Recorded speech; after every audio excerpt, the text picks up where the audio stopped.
कि जब चारों ओर अंधेरा छा रहा हो, कोई अपना न दिखाई दे रहा हो, केवल दुख ही दुख, अशांति ही अशांति, उस समय आप देखिएगा भारी से भारी संकट की निवृत्ति के लिए एकमात्र उपाय है।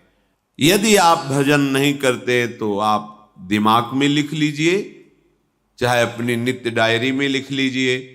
आप एक बात पर विश्वास कर लीजिए कि आपको कोई भी सुखी नहीं कर सकता। यदि आपको कोई सुखी कर सकता है तो आप हैं। बिल्कुल घनीभूत अर्थात ठोस बात है, इसे समझ लेना। यदि आप अपने विचार के द्वारा, विवेक के द्वारा अधर्माचरणों का त्याग करके धर्म पूर्वक जीवन व्यतीत करते हुए भगवान नाम जप करते हैं, तो पूर्व पाप कर्म के अनुसार जब देह रचा गया तो उसमें जो प्रारब्ध दुख सुख का है वो तो आएगा, पर आपको परास्त नहीं कर पाएगा। और आगे आपके लिए महासुख है जो दुख और सुख दोनों से परे है। अखंड प्रसन्नता, अखंड आनंद, वो केवल आपके करने से होगा। उपदेश मिल सकते हैं, मार्ग बताया जा सकता है, आपको सहयोग मिल सकता है, पर चलना आपको होगा। यदि आप नहीं चले तो ये कहीं भ्रम हो कि मैं कहीं जाऊं और मेरी दुख निवृत्ति हो जाए, तो इस भ्रम को छोड़ देना आप। क्योंकि हम आप तो बहुत छोटे जीव हैं, अर्थात बहुत लघु तपस्या, लघु पुण्य वाले हैं। हम उन महापुरुषों की बात करते हैं जिन्होंने आजीवन ऐसा तप संचय किया, फिर भी उनके शरीर में भारी से भारी दुख देखे गए। ये दुख और सुख एक भ्रमात्मक इंद्रजाल है माया का, ना दुख है न सुख है। जैसे जो सपने सिर काटे कोई, बिन जागे दुख दूर न होई। ऐसे स्वप्न में तुम चक्रवर्ती सम्राट बन जाओ तो जगने पर तुम थोड़ी रहोगे, तुम जो हो वही होगे। हम भगवान के चिदानंद अंश हैं। ये भूल कर हम अपने को स्त्री पुरुष, अच्छा बुरा, धनी निर्धन, दुखी सुखी आदि आदि बहुत सा प्रपंच है, इसे हम अपने दिमाग में बैठा लिया है। जब तक आप ये प्रपंच नहीं छोड़ोगे तब तक आपको सुखी कोई कर ही नहीं सकता, क्योंकि दुखालयम नाशवान संसार का तो तुमने अस्तित्व रखा है। अगर ये किसी के दूर करने से होता तो स्वयं जगत गुरु परब्रह्म परमात्म तत्व भगवान श्री कृष्ण सामने हैं और अर्जुन को कह रहे हैं, मात्रा स्पर्शास्तु कौन्तेय शीतोष्ण सुख दुखदा आगमा पायनो अनित्यास्तास्तितिक्षस्व भारत। हे भारत, हे अर्जुन, ये आने जाने वाले अनुकूलता प्रतिकूलता, गर्मी शीतलता, अर्थात काम क्रोध लोभ मोह मद मत्सर अपमान निंदा, ये सब ताप पहुंचाते हैं। अनुकूलता सम्मान यश कीर्ति धन वैभव मानी हुई मान्यता, ये सब शीतलता पहुंचाते हैं। ये उष्णता और शीतलता, अनुकूलता और प्रतिकूलता आने जाने वाले हैं। भगवान ये नहीं कह रहे मैं मिटा दूंगा, कह रहे तास तितिक्षस्व भारत। हे अर्जुन, ये तुम्हें सहना होगा।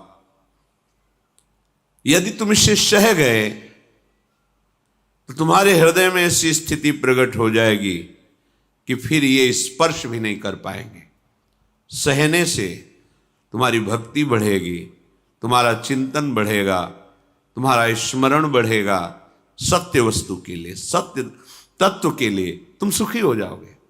बिल्कुल खुली बात। आडंबर नाटक पाखंड इसकी जरूरत नहीं है। प्राकृतिक भोगों में सुख बुद्धि, देहाभिमान, विद्या रूप महत्व कुल धन यौवन अभिमान, यही तुम्हारे दुख का मूल है और ये कोई दूसरा नहीं हटा सकता।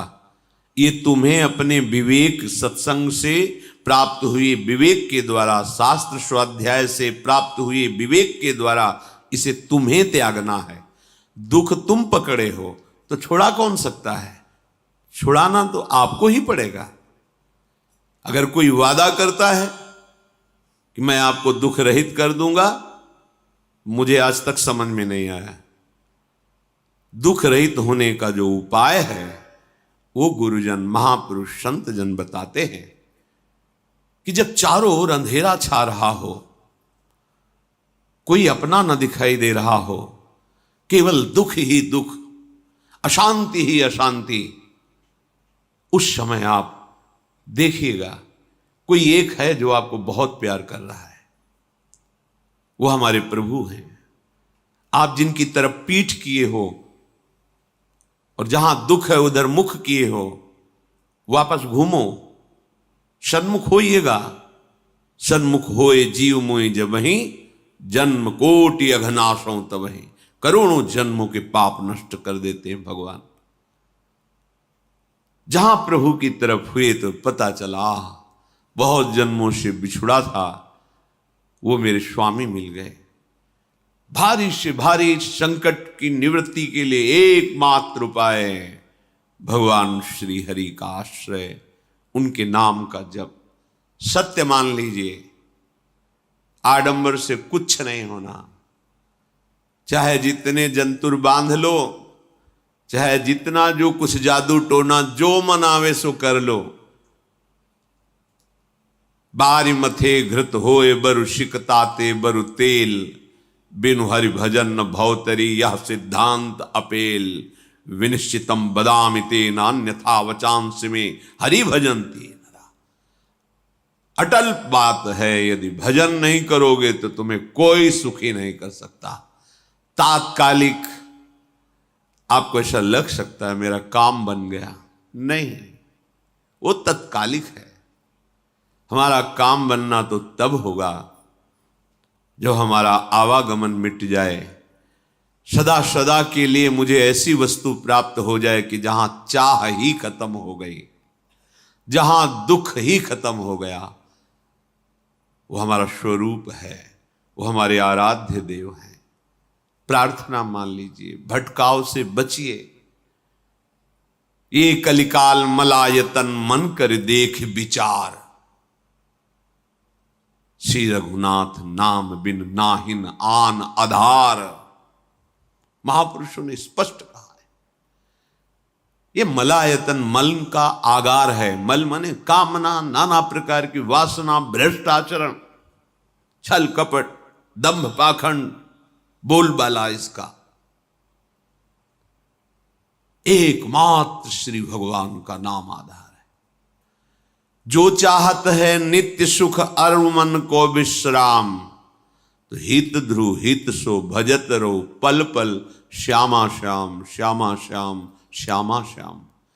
यदि सच्चिदानंद शाश्वत सुख चाहते हो, जहां से कभी हटना ना पड़े, केवल सुख ही सुख है, आनंद ही आनंद है, और मन का विश्राम चाहते हो कि भाग दौड़ मन की मिट जाए, तो बस प्रेम से बोलते रहो श्यामा श्याम श्यामा श्याम, राधे श्याम, राधा राधा राधा वल्लभ।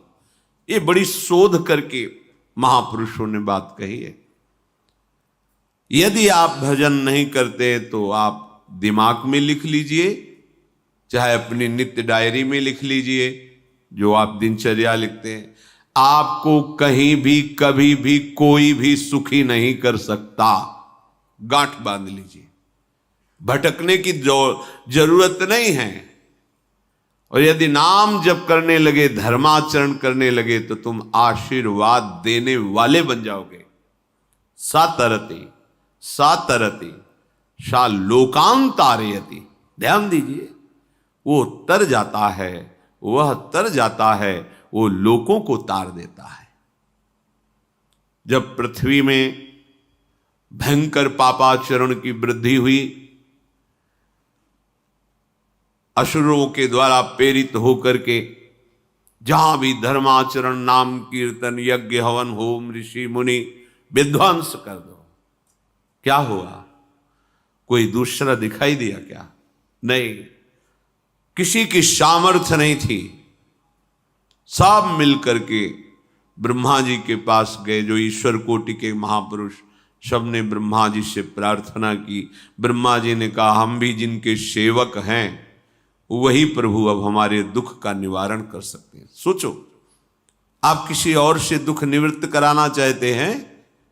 जिसने सृष्टि बनाई है, भगवान ब्रह्मा जी भी कह रहे हैं मैं जिनके सेवक हूं वही प्रभु हमारे और आप सबके दुखों का निवारण करते हैं। तो आपको समझ में नहीं आ रहा कि एकमात्र भगवान श्री हरि ही हमारे दुख का निवारण कर सकते हैं। हमें कहीं भागने दौड़ने की जरूरत नहीं है। साधु समागम इसलिए किया जाता है कि हृदय पवित्र हो जाए, पवित्र हृदय की पहचान बुद्धि में विवेक का प्रादुर्भाव हो जाए, और विवेक से मोह का नाश करके हम निरंतर प्रभु के प्रेम में डूबे, भजन में डूबे। सबने एक साथ मिलकर के विचार किया कि महासुख सिंधु प्रभु से विनय करनी तो कहां जाया जाए? वैकुंठ चले, किसी ने कहा क्षीर सागर चले। अपनी अपनी भावना व्यक्त कर रहे थे। तेहि समाज गिरजा में रहेऊ, अवसर पाई वचन एक कहेऊ, हरि व्यापक सर्वत्र समाना, प्रेम ते प्रगट होई मैं जाना। हे गिरिजा, परम वैष्णवाचार्य भगवान महादेव जी कहते हैं, उस देव समुदाय में हम भी थे। हमने कहा कि हमारे तो हृदय में बात ऐसी आती है कि कहीं भागने की जरूरत नहीं है। हरि व्यापक सर्वत्र समाना, जैसे वो वैकुंठ में विराजमान है, क्षीर समुद्र में विराजमान है, ऐसे कण कण में विराजमान है। बस तुम प्रेम से पुकारो, जहां पुकारोगे वहीं प्रभु प्रकट हो जाएंगे। नाम बाणी जहां श्याम श्यामा तहां, नाम बाणी निकट श्याम श्यामा प्रगट। सिद्ध सिद्धांत है, भटकने की जरूरत नहीं। जहां हो वहीं से प्रिया प्रीतम का नाम पुकारो, नाम कीर्तन करो, उनकी लीलाओं का गायन करो, सबको सुख देने की भावना करो। देखो तुम्हारी दृष्टि बदलती चली जाएगी, भगवत साक्षात्कार करने की योग्यता आने लगेगी। ऐसा ही हुआ। सबने मिलकर के श्री भगवान को विनय पूर्वक आर्त भाव से पुकारा। आकाशवाणी हुई, निर्भय हो जाओ, निश्चिंत हो जाओ, मैं स्वयं अपने अंशों के सहित अवतार लेकर इस भूमि का भार हरण करूंगा। तुम सब बड़े बड़े जो देवता हो, जाओ हमारी लीला में सुख लेने के लिए सब ऋक्ष वानर आदि का रूप धारण करो। ब्रह्मा जी, महादेव जी, बड़े बड़े ईश्वर कोटि के लोकपाल बहुत प्रसन्न हुए, क्योंकि भगवद्वाणी सत्य है, त्रिकाल सत्य है। सबको विश्वास हो गया कि अब मारा तो जाएगा ये महासुर, जिसको लगता था कोई ना मंत्र के द्वारा मार सकता है, ना अस्त्र के द्वारा मार सकता है। स्वयं श्री भगवान पधार रहे। भगवान ने जो निरंतर भजन प्राण रहते हैं, कश्यप जी, अदिति जी, वो भगवान के वात्सल्य में भरे थे। प्रभु जब प्रकट हुए तो उनसे कहा, मुझे आप जैसा पुत्र चाहिए। प्रभु ने कहा कि मेरे जैसा तो मैं ही हूं, अद्वितीय हूं, दूसरा कोई है नहीं, मैं ही अवतरित होऊंगा। भजन में देखो कितनी सामर्थ्य है। जगत पिता को पुत्र रूप में प्राप्त कर रहे हैं। वही चक्रवर्ती सम्राट अवधपुरी के नरेश महाराज दशरथ जी के रूप में, जिनके महामहिम अद्भुत सौभाग्य प्राप्त करने वाली 3 ये रानियां, श्री कौशल्या जी, श्री कैकेयी जी, श्री सुमित्रा जी। भगवान वशिष्ठ जी इनके गुरुदेव हैं। प्रायः बड़े बड़े महान जो राज्य पालक रहे उनके ऊपर, राजा के ऊपर महाराजा विराजमान रहे। ऊपर से स्वर्गलोक आदि लोकों से भी ये शिक्षा मिली है। देवराजेंद्र तो भगवान बृहस्पति, दैत्यराज बलि तो भगवान शुक्राचार्य, जनक जी तो सदानंद जी महाराज, दशरथ जी तो वशिष्ठ जी महाराज। ऐसा था, क्योंकि जहां हमारा विवेक काम नहीं करता वहां ये ब्रह्मबोध संपन्न महापुरुष तत्काल हमको संभालते हैं। महाराज दशरथ जी के हृदय में प्रबल लालसा हुई कि अब अवस्था व्यतीत होती जा रही है, पर जो गृहस्थ धर्म का परम लाभ है वो तो हुआ ही नहीं। वशिष्ठ जी के चरणों में प्रणाम करके कहा, भगवान एक ही बात की असंतुष्टता है, हमारे कोई पुत्र नहीं है। वशिष्ठ जी ध्यानस्थ हुए, ध्यान में देखा और उनका, तुम्हारा जैसा सौभाग्य अन्य का किसी का नहीं हो सकता। तुम्हारे यहां स्वयं सच्चिदानंद भगवान श्री हरि अपने अंशों के साथ अवतरित हो रहे हैं। श्रृंगी ऋषि को बुलाया गया, पुत्रेष्टि यज्ञ करी, उसमें साक्षात भगवान अग्निदेव प्रकट होकर के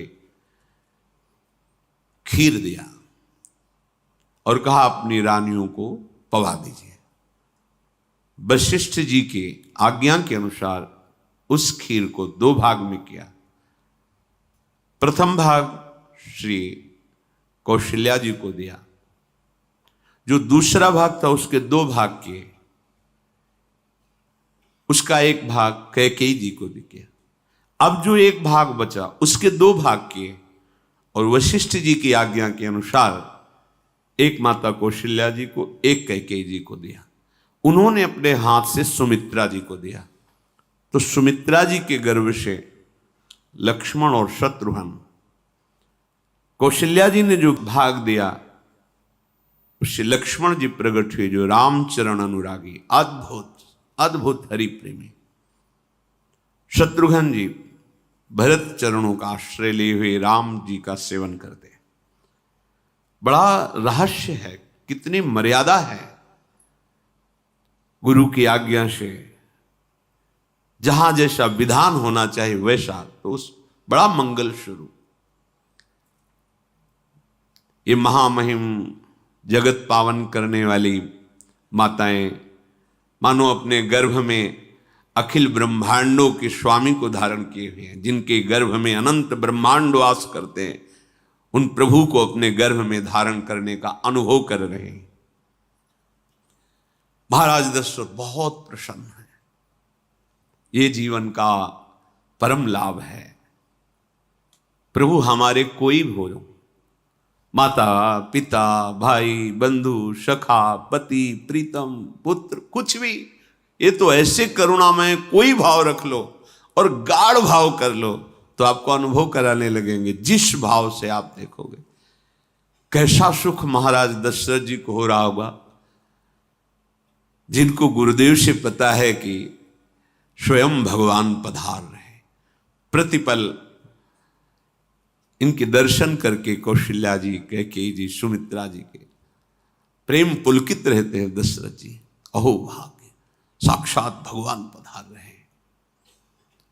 समय व्यतीत हुआ, जोग लगन गृह बार तिथि, सकल भये अनुकूल, चर अरु अचर हर्ष जुत, राम जन्म सुख मूल। ठीक योग लगन ग्रह वार तिथि सब अनुकूल हो गई। कब? जिसके हृदय में प्रभु का प्रकाश हो जाता है। जो प्रभु के भजन में रहता है तो योग लगन ग्रह वार तिथि नक्षत्र सब अनुकूल हो जाते हैं। जो पे कृष्ण चरण मन अर्पित, तो करी है का नवग्रह रंग। सात ग्रह नक्षत्र वार तिथि, ये जितने भी विघ्न कारक या शुभ कारक है, ये साफ शासन में रहते हैं जिसके हृदय में भगवान नाम चल। जिते विनायक शुभ अशुभ ये विघ्न करे नहीं कोई, क्योंकि भगवान का नाम चल रहा है, हृदय में भगवान प्रकाशित हो गए हैं, परमानंद अनुभव होता है। ऐसे भगवान जगत में प्रकट हो रहे हैं। ये तो कभी कभी अवतार होता है, पर ये अवतार होता ही रहता है। भगत के हृदय रूपी महल में अवतार होता रहता है। जो निरंतर भगवत चिंतन परायण अपने अहम को भगवान के चरणों में समर्पित किया तो भय प्रकट कृपाला, यही हृदय में प्रकाशित हो जाते हैं। हृदय में ही दिव्य वृंदावन प्रिया प्रीतम दिव्य लीला। चैत्र का महीना, नवमी तिथि, शुक्ल पक्ष, अभिजीत मुहूर्त, ठीक दोपहर का समय 12 बजे सब लोगों को परमानंद प्रदान करने वाले प्रभु पधारे। शीतल मंद सुगंधित वायु बह रही है, देवताओं की दुंदुभियां बज रही, पुष्पों की वर्षा हो रही, बड़े बड़े ऋषि मुनि नृत्य कर उठे। जैसे साधना को फल मिलता है हृदय आनंद में, आज समस्त साधनाओं के फल स्वयं मंगल मूर्ति प्रभु पधार रहे। सब महात्माओं का, संतों का हृदय अलौकिक आनंद से भरा हुआ है। पृथ्वी जितनी दिव्यता है सब प्रकाशित कर दी। रस भरे फल, औषधियां, दिव्य मणियां, रत्न जो छुपाए हुए अपने गर्भ में थी, प्रभु आ रहे, सब प्रकाशित कर दी। जलधाराएं जो सूखी हुई थी वो भी।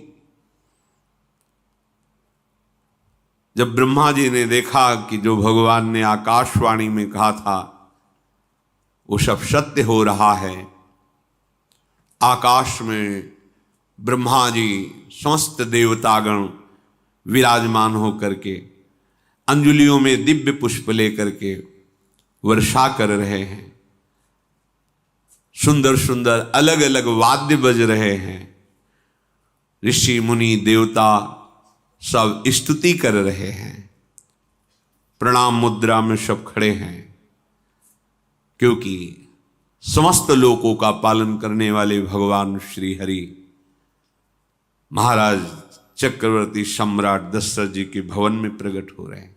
तो आकाश में सब ईश्वर कोटि के महापुरुष पुष्पांजलि अर्पित कर रहे हैं। उसी समय भगवान का प्रादुर्भाव होता है। भगवान कभी गर्भ से नहीं प्रकट होते, लीला होती है, ऐसा अनुभव होता है गर्भ है, पर पहले भगवान भगवान के रूप में प्रकट होते हैं, फिर वो बालक बन जाते हैं। कभी ऐसा कहीं नहीं मिला, अनुभव होता है ऐसा, समय से गर्भ रहा, समय से गर्भ बढ़ा, ऐसा अनुभव होता है, पर भगवान प्रकट होते हैं। इसीलिए भय प्रगट कृपाला दीन दयाला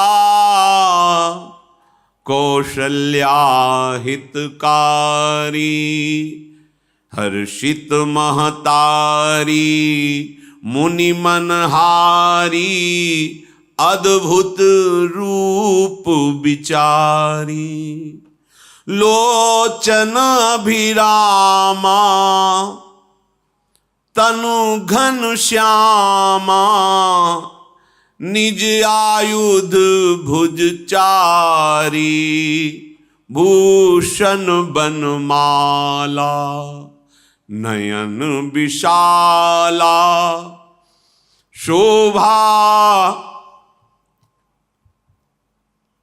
सिंधु खरारी कह दुई कर जोरी अस्तुति तोरी केहि विधि करो अनंता माया गुण ज्ञाना तीत अमाना वेद पुराण भनंता करुणा सुख सागर सब गुण आगर जेहि गावहि श्रुति संता, सो मम हित लागी। जन अनुरागी भयउ प्रगट श्रीकंता, ब्रह्मांड निकाया निर्मित माया, रोम रोम प्रतिवेद कहे। मम उर्षो बाशी यह उपहासी, सुनत धीर मति थिर न रहे। उपजा जब ज्ञाना प्रभु मुस्काना, चरित बहुत विधि कीनि चहे। कही कथा सुहाई मातु बुझाई, जेहि प्रकार सुत प्रेम लहे। दीनों पर दया करने वाले, बात समझिए। बहुत तपस्या है, बहुत गुण है, बहुत बड़े साधक हो, बहुत बात अभी नहीं बनी। दीनों पर दया करने वाले। अगर हमारा भजन साधन बन रहा है, हमें भगवत चर्चा कथन श्रवण का सौभाग्य, धाम नाम रूप लीला, ये मेरे प्रभु की हेतु की कृपा है। आप एक बार भी राधा नहीं बोल सकते, कृष्ण नहीं बोल सकते, एक मिनट भी आप नहीं आ सकते, ये केवल मेरी लाडली की कृपा है। हृदय में किंचन मात्र गर्व नहीं, अभिमान नहीं। वो हमारे भगवान को बहुत प्यारा होता है, प्रियालाल को बहुत लाडला होता है। हमें प्रभु के अगर चरणारविंद के अनुराग में डूबना है तो विवेक से देखो है क्या पास हमारे। अगर कुछ भी दिया हुआ है भौतिक आध्यात्मिक, वो सब मेरे प्रभु का दिया हुआ है, तो गर्व किस बात का, अहंकार किस बात, तो दैन्यता आ जाएगी। अज्ञान से ये अहंकार बढ़ता है, ज्ञान से इसका समन हो जाता है। चाहे भौतिक हो चाहे आध्यात्मिक हो, मेरे को सब कुछ मेरे प्रभु ने तो दिया है। ध्यान देकर देखो तुम्हारी उपज क्या है, तुम भी तो उन्हीं के अंश हो। न तुमने शरीर बनाया, न संसार बनाया, तो फिर अध्यात्म तो भौतिक अध्यात्म सब कुछ मेरे प्रभु का दिया हुआ है, सब कुछ प्रभु में है, तो फिर अहंकार किस बात का, दैन्य हो जाओ। यंत्र कहे कि मैं दक्षिण की तरफ चलूंगा और यंत्री तुम्हें उत्तर की तरफ चलावे तो एक कदम चल नहीं सकता यंत्र। ठीक ऐसे ही तुम हो, पर यह ज्ञान न होने के कारण अहम वृत्ति को स्वीकार करके मनमानी आचरणों में उतर गए। अब तुम्हारा यंत्री माया हुई, यंत्रारूढ़ानि मम मायया। और यदि भगवद आज्ञा का पालन करते हुए भजन परायण, तो आप भगवान के हाथ के यंत्र बन जाओगे, महासुख में निमग्न हो जाओगे। जो दीनों पर सदैव दुलार करते हैं, माता कौशल्या जी को परम सुख देने वाले प्रभु प्रकट हुए। मुनियों के मन का हरण करने वाले प्रभु को सामने देख करके कौशल्या जी आनंद मगन हो गई। प्रभु कहां? सामने। आनंद क्यों मगन? नेत्रों से अश्रुधारा चल रही कौशल्या जी के। सामने देखा श्याम सुंदर विराजमान है, लोचन अभिरामा तनु घन श्यामा। ऐसी अद्भुत श्यामता त्रिभुवन में नहीं, ब्रह्मा जी की बनाई हुई नहीं कोई ऐसी श्यामता जिससे उदाहरण दिया जाए कि प्रभु के श्रीअंग की श्यामता कैसी है। वो बस संकेत के लिए चंद्र शाखा न्याय के अनुसार भले कह दे, नहीं प्राकृतिक ऐसी रचना ही नहीं है जो हमारे प्रभु की इंद्रनील मणि श्याम मनोहर, वो है ही नहीं। वो सामने देख रहे कौशल्या जी। ये भजन का प्रभाव है।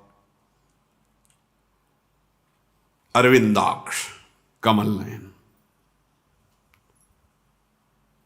देखते ही चित्त चुरा जाए, ऐसे नेत्र हैं प्रभु के। अजान बाहु लंबी भुजाएं। और जब प्रभु जहां प्रकट होते हैं, चाहे वो कंस कारागार हो या अवधपति का महल हो, पहले वैभव से प्रकट होते हैं। ऐश्वर्य स्वरूप, समस्त आयुध, समस्त वैभव, दिव्याभूषण, बनमाला, 4 भुजाएं, शोभा के समुद्र, आसुरी वृत्तियों का, भावों का, व्यक्तियों का नाश करने के लिए प्रभु प्रकट हुए हैं। इसीलिए प्रभु से भी बढ़कर प्रभु का नाम है। वो व्यक्ति का नाश नहीं करता, वो वृत्ति का नाश करके भगवत दासत्व प्रदान कर देता है। बहुत अपार महिमा भगवान नाम की है, प्रभु के नाम की है। प्रभु प्रकट होते हैं तो दुष्टों का विनाश करते हैं, लेकिन प्रभु का नाम जिसके हृदय में प्रकट होता है, दुष्टता का नाश करके उसे जगत पावन करने वाला बना देता है। तीर्थी कुर्वन्ति तीर्थानि, वो जहां चरण रख दे उसे निष्पाप कर देता है। भूमि को, वायु को निष्पाप कर देता है, जिसकी जिह्वा पे नाम चलता है। मैया ने देखा, कौशल्या जी ने, जगत के स्वामी सामने विराजमान, दोनों हाथ जुड़ गए। हे अनंत, मैं कैसे आपकी स्तुति करूं? वेद पुराण ये सब स्तुति करते हुए हार गए। नेति नेति कहकर आपका पार नहीं पाए। माया से, गुणों से, ज्ञान से भी आप परे हैं, असीम हैं, अनंत हैं।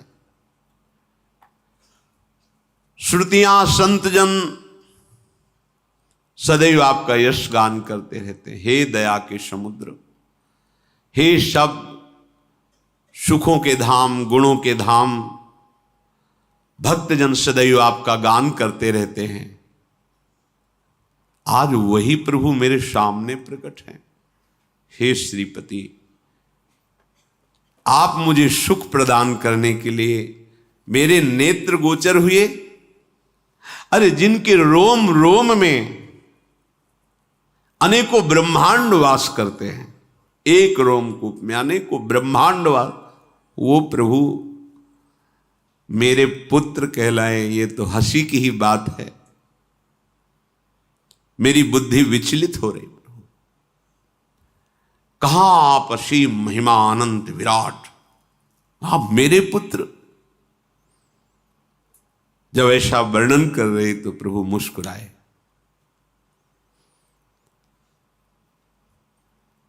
बहुत प्रकार से मैं आपको सुख देना चाहता हूं, इसलिए पहले मैं इस रूप में आया हूं कि आपने जो भजन करके मांगा था कि मेरे जैसा पुत्र हो, तो देखो मैं ही स्वयं, मेरे जैसा और कोई है ही नहीं, मैं ही स्वयं आया हूं। तुम्हें याद है? याद, स्मृति आई। हाँ प्रभु। फिर प्रभु अब इस रूप में नहीं।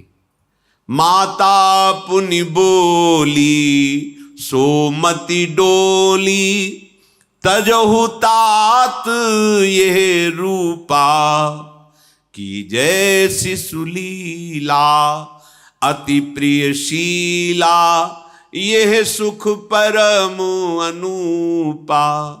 हाँ हाँ प्रभु, याद आ गया। ओहो, अहो भाग्य, अहो भाग्य।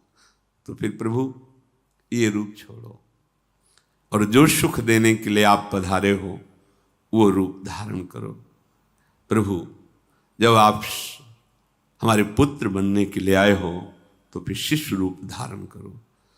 जो ही माता कौशल्या जी ने ऐसे वचन उचारे तो सुनी बचन सुजाना, रोदन ठाना, होई बालक सुरभूपा, यह चरित जिगावहीं, हरि पद पावहीं, तेन परहीं भवकूपा।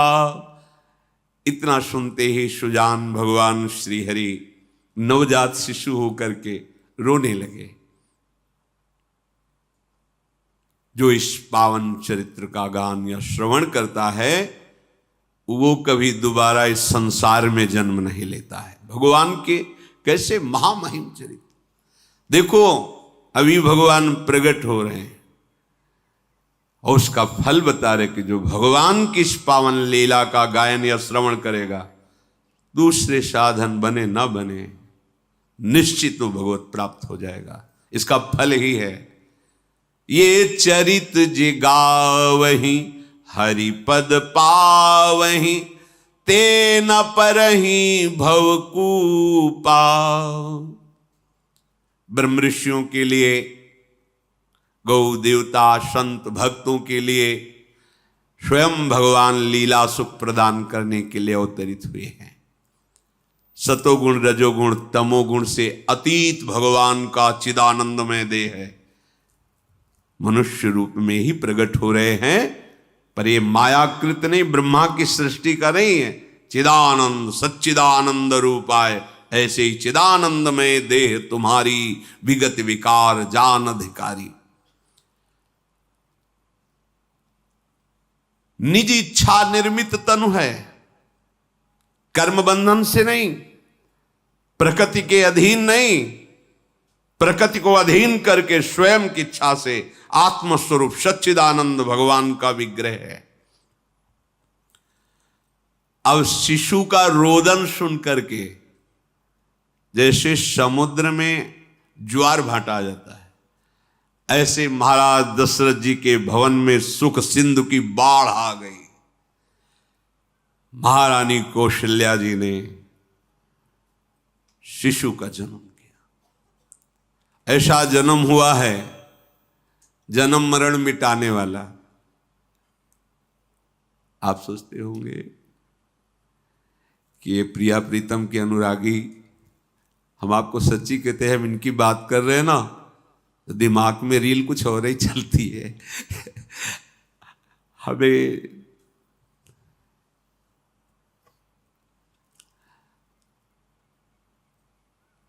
आनंद की उमगन मेरे प्रभु हैं। कल जब इस प्रसंग का गायन करना है तो थोड़ा चिंतन कर रहे थे, तो जब जनकपुर की सीमा में भगवान विश्वामित्र जी के साथ पधारते, आगे प्रसंग आएगा, और जानकी जी जब पुष्प वाटिका में प्रभु की जब दृष्टि पड़ती है और दोनों दृष्टि मिलती है, तो उस समय दिखाई दे रहा था इतना भी अंतर नहीं था, इतना भी अंतर नहीं था। तो वे बता रहे प्रिया प्रीतम, इतना भी अंतर है। उनके जब नेत्रों में केवल देख रहे थे तो वही नेत्र थे, रूप और स्थान अलग था, लेकिन नेत्रों में वही था। जो देखते, जो यहां देखते वही वहां दिखाई दे रहा था। दोनों नेत्रों में पहचान हो जाती, जैसे अपना पति है ना, और वो किसी सुंदर नाटक में वो किसी दूसरे का पति बन करके स्वांग कर रहा हो तो उसको जलन थोड़ी होती है, उसको लगता है कि मेरा प्रीतम कितना अभिनय में प्रवीण है, ओहो मेरा प्रीतम, मेरा प्रीतम। वो आनंदित होती उसे देख के, मेरा प्रीतम अभिनय में कितना प्रवीण है। उपासक अपनी ही धारा में रहे,